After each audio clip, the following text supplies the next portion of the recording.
के होई?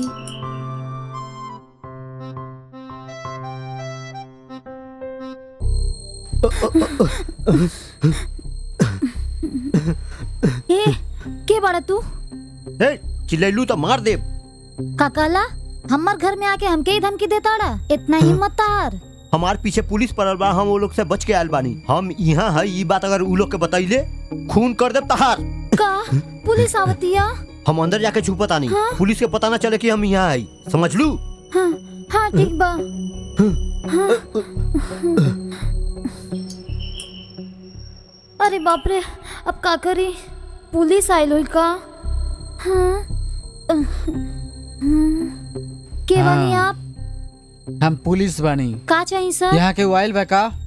ना सर, हम तो घर पे ही बानी, कोई तो नहीं खे आइल। आज सुबह एक चोर जेल से भाग गईल बा। अच्छा? हमके जानकारी मिलल बा को यहीं कहीं छुपल बा।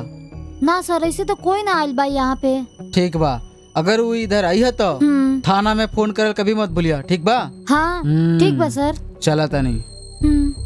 हे भगवान, बच गई नी। सही वक्त पर तू हमारी मदद कैलू। ठीक बा, पुलिस चल गईल बा, अब तू भी चल जा। चल जाई का? फिलहाल पुलिस गईल बा, फिर से वो आ सकता। अगर हम बाहर जाई तो वो हमके पकड़ ली। यहाँ रहला ही सेफ बा। हाँ? खैर ये बताबा, यहाँ के रहेला? हम और हमार पति। तहार पति लौकत नहीं खे? हमार पति बाहर शहर गईल बड़न, आवे में 1 हफ्ता लग जाई। हाँ ठीक बा, तहार पति के लौटे तक हम यहीं रहब। जब तहार पति अइहन तब हम यहाँ से चल जाए का? ठीक बा ना? हाँ ठीक बा। हमके बहुत जोर भूख लागल बा, खाएला कुछ बा का? हाँ बा। ठीक बा, जो भी खाना बा फटाफट लेके आओ, जो जल्दी। अरे बाप रे, अब का करी? इली।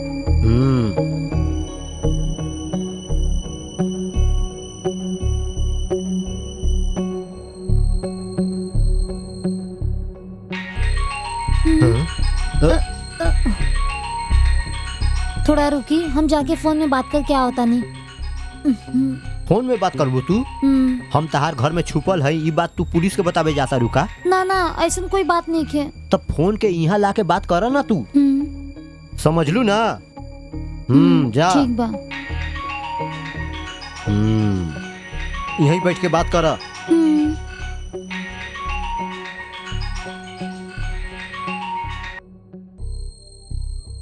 हेलो। अरे का भइल? काहे इतना फोन रिसीव करे में देर होता? वो का बना कि हम अंदर थोड़ा काम रहल, फोन उठाए में थोड़ा देर हो गई। ओ ये बात बा, मैडम इतना बिजी भी है, यही से फोन रिसीव करे में देरी भइल। का तू जाने लो ना कि पहले बार में ही फोन रिसीव करे के बा? हम शायद सोचने के तो अपन पति के साथ मस्ती करता रहू। हे, हम बताइए ना कि हमके फोन करे की जरूरत नहीं के। अगर तू चाहे लो कि हमार दोबारा कॉल ना आई तो हम जितना पैसा मांगली सब दे दो। हम सिर्फ 5 लाख रुपए मांगले ना, दे दो, हम चुपचाप चल जाए। ठीक बा ना? सुना, तू काहे हम कितना टॉर्चर करत अड़ा? तासे प्यार करके हम बहुत बड़ा गलती कर चुकल बानी। ध्यान से सुना, हमार 5 लाख रुपया चाहिए। अगर तू पैसा दे देबू हम कुछ ना करम, अगर तू ना देबू तो तुहर इज्जत उड़ा देम। अरे हमार पास इतना पैसा कहाँ बा, हम ना दे पाएम। अगर तू हमके 5 लाख रुपया ना देबू तो तोर फोटो और वीडियो सब तोहर पति के भेज देम। और ओकर बाद उ तोके घर से निकाल दे, फिर तोहर जीवन बर्बाद हो जाई और जियल बहुत मुश्किल हो जाई। ठीक से सोच ला, हम बाद में फोन करम।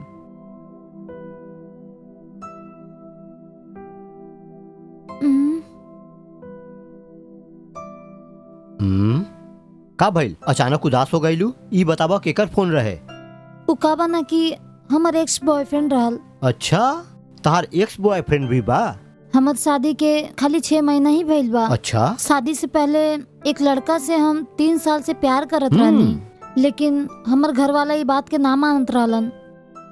हम बहुत कोशिश कईनी, हमको डरा धमका के कोई और से शादी करा देलस हमार। ये भी ना जाने हम दोनों जो साथ में फोटो और वीडियो ले ले रहनी, उ दिखा के पैसा मांग के हमके धमकावता। अगर 5 लाख रुपया ना देनी तो सारा वीडियो और फोटो हमारे पति के भेज दी, ये बोल के हमके धमकावता।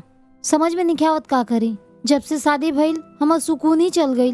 ये हमके डेली फोन करके 5 लाख दा, 10 लाख दा बोल के डरावता। हमार जैसन हालात कोई भी लड़की के ना आवे के चाहिए। ठीक बा, ओकरा फोन करके यहाँ आवेला कह दो। का कहला? यहाँ पे ओकरा बुलावा ना, बाकी काम हम देख लेब। जी ना, कुछ प्रॉब्लम हो जाई। जैसे हम कहनी वैसे कर, सब देख ले। जो पैसा वो मांगता वो आप देम का? हम पैसा दी चाहे ना दी, लेकिन तू ओकरा के फोन करके यहाँ बुलावा, ठीक बा? हाँ हम बुलावेला कहता नहीं, तू मुंह तकत रहे, फोन कर। हाँ हाँ हाँ, हमको मालूम रहे कि तू जरूर हमके फोन करबू। बोला, पूरा पैसा रेडी बा ना? का तू एक साथ देवे वाला बाड़ू ना कि थोड़ा थोड़ा देबू? जल्दी बतावा। तू ना जल्दी हमारे घर पे आवा, हमके तासे कुछ बात करे के बा। अरे का बात करे के बा? ठीक बा, फोन रखो, हम आवता नहीं।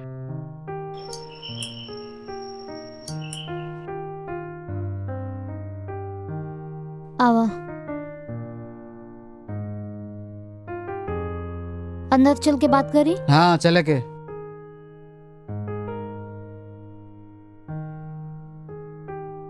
तू थोड़ा बैठा। हम यहाँ बैठे का तो ना ही नहीं है, जल्दी हमारे पैसा लेके आवा। वैसे भी आज तो के हमके साथ थोड़ा एडजस्ट करे के पड़ी, बस एक ही बार खातिर। ये का गोल ताके इतना दिन से खाली पैसा मांगत रहला, आज ऐसे बोला तड़ा? तोहर शादी के बाद अभी हम तो के देखा था नहीं, शादी के बाद हम कभी सोचनी भी ना कि तू इतना झक्कास हो जाइबू। आज तो के देखते ही हमके मन करा था कि आज तोहर साथ रहम। यही खातिर आज के दिन टाइम खराब ना करे के हम दोनों मस्ती करम। अंदर चला। ए छोड़ा हमके, छोड़ा। अरे हाँ? अरे ई के बा? घर में केहू ना बोले रहे? हम एकर पति हई। का बे, फोटो दिखा के एकरा के ब्लैकमेल करबे तू? ई तारा से प्यार का कैली, तू एकर जिंदगी बर्बाद करे चल ले। तारा से प्यार करे घरी ई अपन माता पिता से शादी के लिए परमिशन मांगले रही, बाकी वो लोग मना कर देलस। तारा से ई सच्चा प्यार करत रही और तू ई सिला देता रे। ई तारा से प्यार कैली और तू एकर दिल तोड़ता रे। बताओ ताहार प्रॉब्लम का बा? एकर साथ तारा पास जोन भी फोटो बा तू जहाँ भी भेज, कोई के भी भेज, बाकी ई कारण से हम एकरा तलाक ना देब और तहार जैसन एगो घटिया आशिक के हम जेल में भेजवा के रहब, ई हमार वादा बा। सर हमके माफ कर दी सर, हमसे गलती हो गई सर। आज के बाद कभी ऐसा ना करम, आज के बाद कभी एक फोन ना करम, हमके माफ कर दी सर। ठीक बा, हमार सामने ही तू लोग के जितना भी फोटो बा ओकरा अभी डिलीट हाँ, कर। ठीक बा।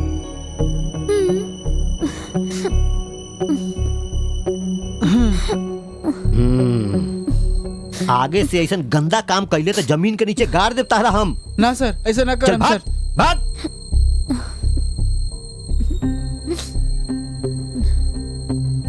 Sorry madam, I am sorry.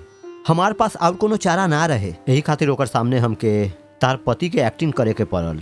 अगर हम ओकर साथ ऐसा बर्ताव ना करती तो वो कमीना तार पति के वो फोटो और वीडियो दिखा देता तो का होतक? तार जिंदगी बर्बाद होतक। तारा एकरा से बचावे खातिर और कोनो रास्ता ना रहे। आप माफी काहे मांगता नहीं? आप तो हमार भलाई खातिर ये सब कही नहीं है ना। भगवान के तरह हमार जिंदगी बचा देनी। कोई बात ना मैडम, आपके मदद के लिए ही भगवान हमके भेजले बारन। ठीक बा, अब हमके आज्ञा दी। अगर और कुछ देर यहाँ रहब तो तहार खातिर परेशानी होगी। ऐसा कोई बात नहीं के, आप हमार जिंदगी बचा के देनी है। आप यहीं पे रुक सकता नहीं। हमार पति के वापस आए में 1 हफ्ता तो लग ही जाई, तब तक हमार सेफ्टी खातिर आप यहीं पे रुक जाई ना। आप बाहर जाए तो पुलिस के परेशानी हुई, आप यहीं पे रुक जाए। हाँ ठीक बा, अगर तू कहता रू तो तहार सुरक्षा खातिर हम यहीं पर रहब। इट्स ओके? जी ओके, थैंक यू। जब तक आप यहाँ पे रहता नहीं तब तक हम तारा खातिर कुछ अच्छा बनाएं। ई बात बा, तब तो तहार हाथ के खाना खा के हम अपन ताकत के और बढ़ा ले।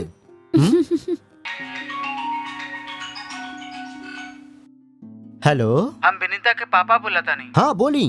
कल विनीता ट्यूशन आयल रही का? कल विनीता ट्यूशन के लिए आयल रही ना, ओकर सहेली लोग कहने की वो सिनेमा देखे ई गए बात रही। बा, विनीता फिल्म देखे गई, ओकर सहेली बताइली का? हाँ सर। हाँ ना ना ना ना, वो आयल रही यहाँ। अच्छा, शायद तू झूठ बोलत है। हाँ, आप बिल्कुल चिंता मत करी। ठीक बा सर। विनीता के जिम्मेदारी हम पे छोड़ दी।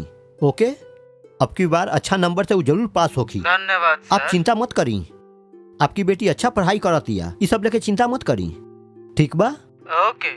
और ये महीना के फीस तनी भेजवा दी ना। हाँ अभी भेजा नहीं सर। ठीक बा, ठीक बा।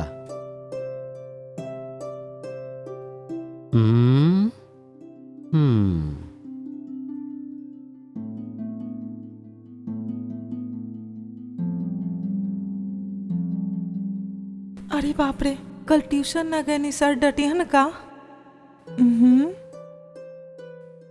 सर गुड इवनिंग सर।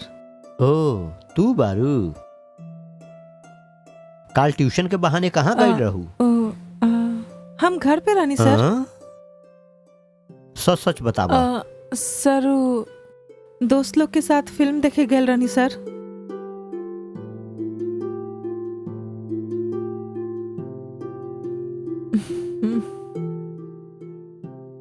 एगो तू बारू ट्यूशन के बहाने सहेली के साथ फिल्म देखे चल गईलू।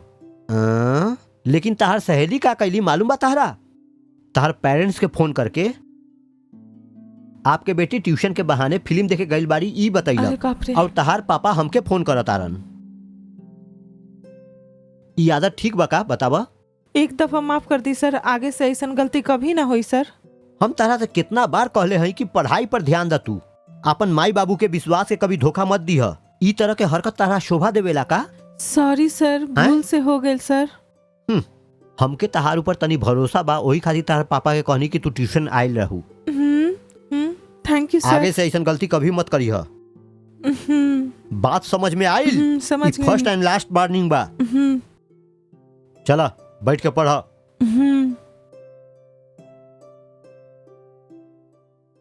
कुछ भी डाउट होके तो हमसे पूछा।